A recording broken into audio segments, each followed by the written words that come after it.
Hey everyone, and welcome to another Can It Kick It video. Today we're going to be talking about the newest cannabinoid to hit the commercial market, Delta-10 THC. And while there's a lot of buzz around this chemical, there isn't a lot of info surrounding it because it is so new. In this video, I'm going to explore this cannabinoid a little more and give you guys a brief history, as well as how the effects of Delta-10 compare to Delta-8 and the king, Delta-9 THC, which is the main psychoactive chemical in cannabis. Now, if you guys haven't seen my last video on Delta-8, you can watch it here. It'll give you a little info on Delta-8, which is the most popular analog of Delta-9 right now. So with that, here's a brief introduction to Delta-10 THC.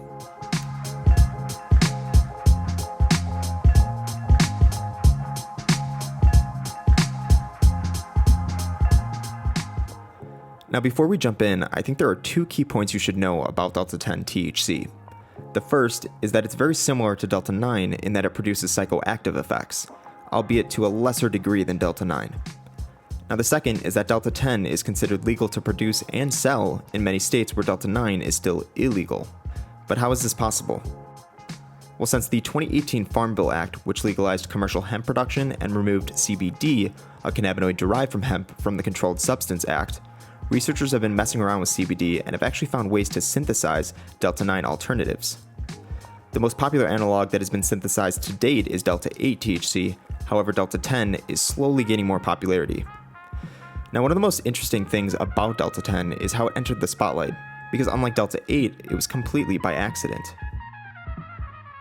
Now, before the discovery or rediscovery of Delta-10, it was actually researched by Dr. Raphael Mechoulam, an Israeli organic chemist who's often regarded as the father of cannabis. By the way, this is the guy who also discovered Delta-9 THC and CBD. He actually described the synthesis of Delta-10 THC all the way back in 1984, but the method employed harsh chemicals, hence it was concluded to be unsuitable for hemp extract production at the time. Now, flash forward almost 40 years, California-based cannabis company Fusion Farms purchased some outdoor-grown cannabis for extractions. What was otherwise an unremarkable purchase turned into an important discovery.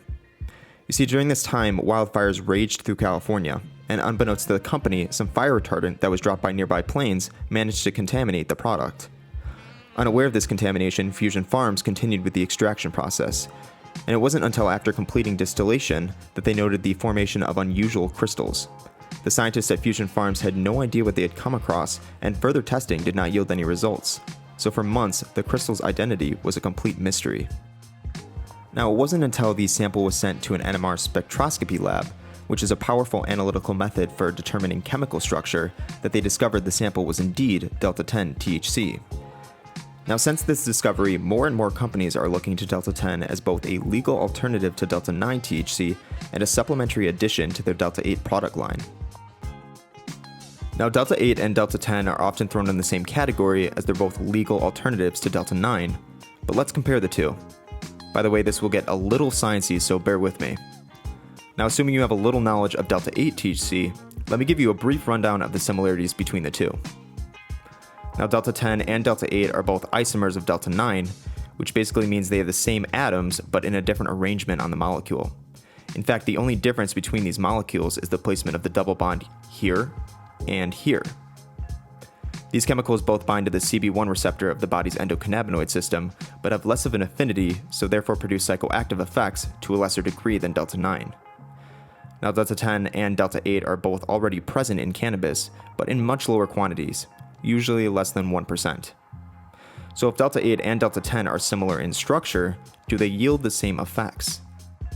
No.